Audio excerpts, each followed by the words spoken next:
Good morning, students. Today I am going to continue my lecture for +1 Political Science. The name of the chapter is Judiciary. As we have already done in our previous lectures that judiciary and what are the rights related to judiciary. Fundamental rights by issuing writs of habeas corpus, mandamus, given the advice. The High Court also have the power to issue such rights. Article 226 में ये बताया गया है. Supreme court ने ये भी declare किया है कि जो कंसर्न लॉ होते हैं वो अनकॉन्स्टिट्यूशनल, नॉन ऑपरेशनल आर्टिकल 13 में आते हैं. दो प्रोविजंस में ये बताया गया है कि जो कॉन्स्टिट्यूशन इस्टेब्लिश है उसमें supreme court as the protector of fundamental right of the citizen on one hand, interpreter of constitution on the other hand. Now अगर हम देखें कि जो सुप्रीम कोर्ट है, ठीक है, रिव्यू में हम power of the supreme court देखें, includes power to review legislations on the ground that they violate fundamental rights और on the ground that they violate the federal distribution of power. ठीक है, review power extends to the law pass by state legislatures. ठीक है, इसमें ये क्या होता है कि अगर हम ये देखें together the writ powers and the review powers of the court, चाहे वो हाई कोर्ट है चाहे वो सुप्रीम कोर्ट है, मेक जुडिशरी वेरी पावरफुल. ठीक है, इन particular the review powers mean the judiciary can interpret the constitution and law pass by the legislature. ठीक है, ये कर सकती है judiciary, means 3 courts, district court, high court, supreme court, but जो सबसे ज़्यादा पावर होती है वो सुप्रीम कोर्ट के हाथ में होती है. बहुत सारे लोग ये सोचते हैं कि जो फीचर्स इसमें दिए गए हैं जुडिशरी को एनेबल करते हैं प्रोटेक्ट द कॉन्स्टिट्यूशन. ठीक है, और ये इसलिए ये पावर्स और भी करती हैं कि protect the rights of citizens. ये सुप्रीम कोर्ट का मेन पावर है. The practice of entertaining PILS has further added to the powers of judiciary in protecting the rights of the citizen. वैसे ये भी ठीक है, अगर कोई लॉ आप वायलेट कर रहा है हमारे राइट्स ऑफ सिटीजन्स को तो उसके अगेंस्ट आवाज़ भी उठाई जा सकती है. एक टॉपिक इसमें बताया गया है कि क्या आप जानते हो practice of public interest litigation जो है वो इन दिनों में मोर एंड मोर एक्सेप्टेबल हो रहा है. बहुत सारी दूसरी कंट्रीज़ में भी, बहुत सारी कोर्ट्स जो हैं पूरे वर्ल्ड में भी ये एक्सेप्ट हो रहा है, पर्टिकुलर इन साउथ एशिया में. ठीक है, और अफ्रीका में ये ज़्यादातर प्रैक्टिस इसकी चल रही है. Some form of judicial activism comparable to the Indian judiciary. वहाँ पर जो जुडिशरी सिस्टम चल रहा है उसको इंडियन जुडिशरी के साथ कंपेयर किया जा रहा है. द कॉन्स्टिट्यूशन ऑफ जो south Africa has incorporated public interest litigation in its bill of rights. ठीक है, इसलिए साउथ अफ्रीका में भी ये काम हो रहा है. It is a fundamental right of the citizens to bring before the constitutional court cases of violation of other persons rights. उसके बाद जो यहाँ पर और भी चीज़ें बताई गई हैं जुडिशरी और पार्लियामेंट के बारे में हम अगर बात करें, very active stand on the matter of rights of the courts has been active in seeking to prevent subversions of the constitution through political practice. ठीक है, thus areas that were considered beyond the scope of judicial review such as power of the president, governor brought under the preview of the courts.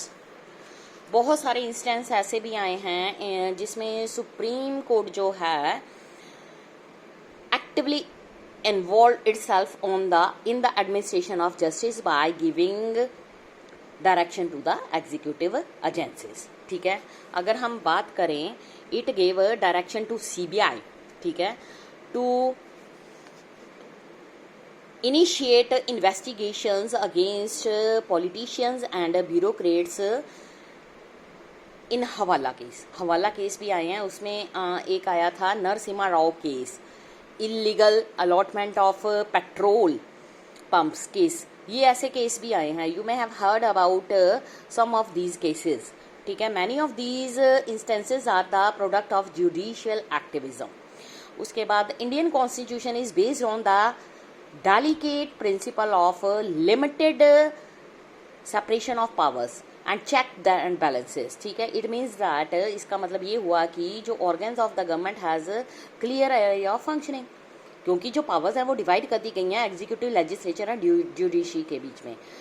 उसके बाद आ जो there parliament is the supreme in making law, ठीक है, and amending the constitution. Executive is also supreme in implementing them, while the judiciary is supreme in setting disputes, ठीक है, and deciding whether the laws have been made are in accordance with the provisions of the constitution। इसमें ये कहा गया है कि क्या जो ये काम चल रहे हैं किसके अकॉर्डिंग चल रहे हैं। जो 3 ऑर्गन्स हैं उसमें अलग अलग से के उनके पावर्स को डिवाइड कर दिया गया है, तो क्या ये पावर उसी के अकॉर्डिंग चल रही है, क्या जो कॉन्स्टिट्यूशन है अपने अकॉर्डिंग काम कर रहा है, उसके लॉज और जो एक्ट्स वगैरह आर्टिकल्स दिए गए हैं एग्जीक्यूटिव, लेजिस्लेचर और जुडिशरी उसके अकॉर्डिंग काम कर रहे हैं। इसमें बताया गया है कि immediately after the implementation of constitution began, ठीक है, a controversy across over the parliament's power to restrict right to property, ठीक है। एक ऐसा लॉ भी आया था, पार्लियामेंट चाहता था कि कुछ सम रिस्ट्रिक्शंस हैं जो राइट टू होल्ड प्रॉपर्टी पर लगाई जाएं, सो दैट जो लैंड रिफॉर्म्स हैं could be implemented. Court held that the parliament can not thus restrict fundamental rights. Parliament then try to amend the constitution, but क्या हुआ, court said that even through an amendment a fundamental right can not be abridged, मतलब जो right है उसको ख़त्म नहीं किया जाता लेकिन उसमें कुछ चेंजेस कर दिए जाते हैं। इसमें यह बताया गया following issue was the centre of the controversies between the parliament the judiciary.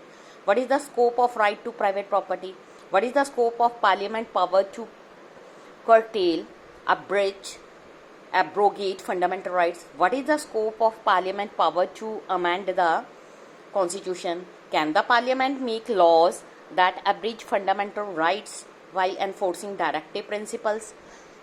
उसके बाद ड्यूरिंग द पीरियड जो चला था 1967 से लेके 1973 तक कंट्रोवर्शियल रहा, बहुत सारे सीरियस प्रॉब्लम्स आई, land reform laws, law enforcing, preventive detention, law governing reservation in jobs, regulations acquiring private property for public purposes, law deciding the compensation for such acquisition of private property were some instances of the conflict between legislature and the judiciary. ये जो cases होते हैं वो supreme court में आते हैं solve करने के लिए। 1973 में क्या हुआ, जो सुप्रीम कोर्ट है उसने एक डिसीजन दिया कि ये बहुत इंपॉर्टेंट है कि जो रिलेशंस हैं between the parliament and the judiciary उसको प्रोटेक्ट किया जाए। केस था famous as the Keshavanandan case, ठीक है, केशवानंदन भारती केस। इस केस में कोर्ट ने रूल्ड किया कि there is a basic structure of constitution and no body, not even the parliament जो है through amendment can violate the basic structure, ठीक है।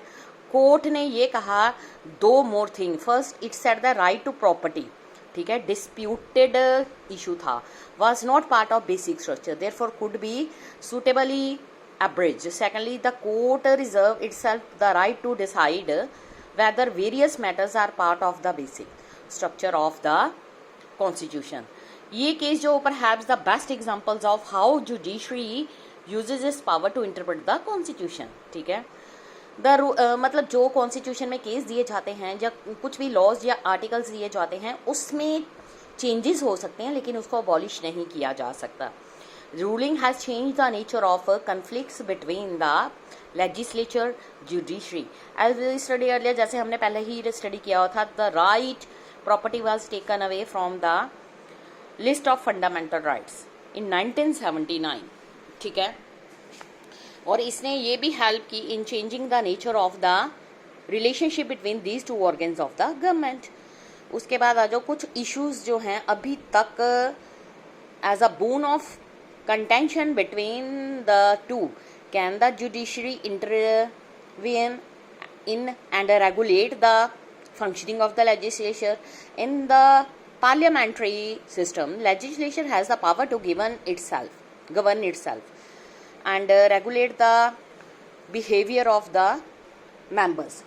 उसके बाद आ जाओ, इसमें ये होता है 10 the legislature can punish a person when the legislature holds guilty of breaching privileges of the legislature. उसमें है पावर है, वो पनिश कर सकता है।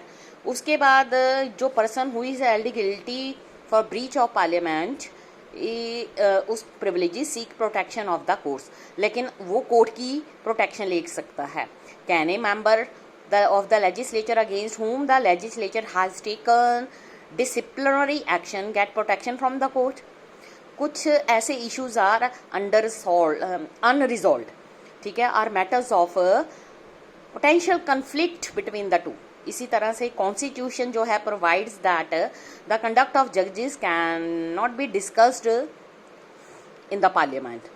So there have been several instances जहाँ पर पार्लियामेंट और स्टेट लेजिस्लेचर जो है have cast aspersions on the functioning on the judiciary. इसी तरह से जो जुडिशरी है too has criticise the legislatures and issue instructions to the legislature about the conduct of the legislative business. Legislature see this as violating the principle of parliamentary sovereignty. ये issue indicate करते हैं कि delicate the balance between any two organs of the government is and how important it is for each of the government in a democracy to respect the authority of others। ये chapter था बेटा regarding judiciary. Judiciary में main जो है हमारे पास आता है 3 courts, lower level courts जिसको डिस्ट्रिक्ट कोर्ट्स भी कहा जाता है। डिस्ट्रिक्ट कोर्ट्स के अंदर ओपन कोर्ट्स भी आती हैं जो विलेज एरिया में ली जाती हैं, क्योंकि हमारे यहाँ पर जुडिशरी जो है एक स्लो प्रोसेस है। अभी भी बहुत सारे केसेस ऐसे पेंडिंग हैं जिनका अभी तक कोई सल्यूशन नहीं मिल सका है। उसके बाद नेक्स्ट आ जाता है हाई कोर्ट। हाई कोर्ट में अगर किसी भी पर्सन को या क्रिमिनल को लगता है कि उसको राइट जजमेंट नहीं प्रोवाइड की गई, तो उसके पास एक और सोर्स होता है supreme court. Supreme court is the biggest court in the state. इसमें जो कोई भी अपनी अपील करता है तो जो इसका डिसीजन होता है वो लास्ट डिसीजन होता है, इसलिए supreme court is the biggest court in the state. उसके अलावा इसमें कुछ जैसे president, prime minister, executive, legislature से रिलेटेड, लैंड से रिलेटेड जितने भी डिस्प्यूट्स आते हैं, गवर्नमेंट से रिलेटेड जितने भी डिस्प्यूट्स आते हैं, वो सारे के सारे इसी मतलब सुप्रीम कोर्ट में डिस्कस किए जाते हैं। इसका एक चीफ जस्टिस होता है जिसकी अपॉइंटमेंट प्रेसिडेंट करता है with the advice of members of 2 houses, Lok Sabha and Rajya Sabha. इसलिए चीफ जस्टिस इसलिए ये चीज़ें हमारे यहाँ पर जुडिशरी में काफ़ी मायने रखती हैं। That is the chapter of judiciary. Thank you students.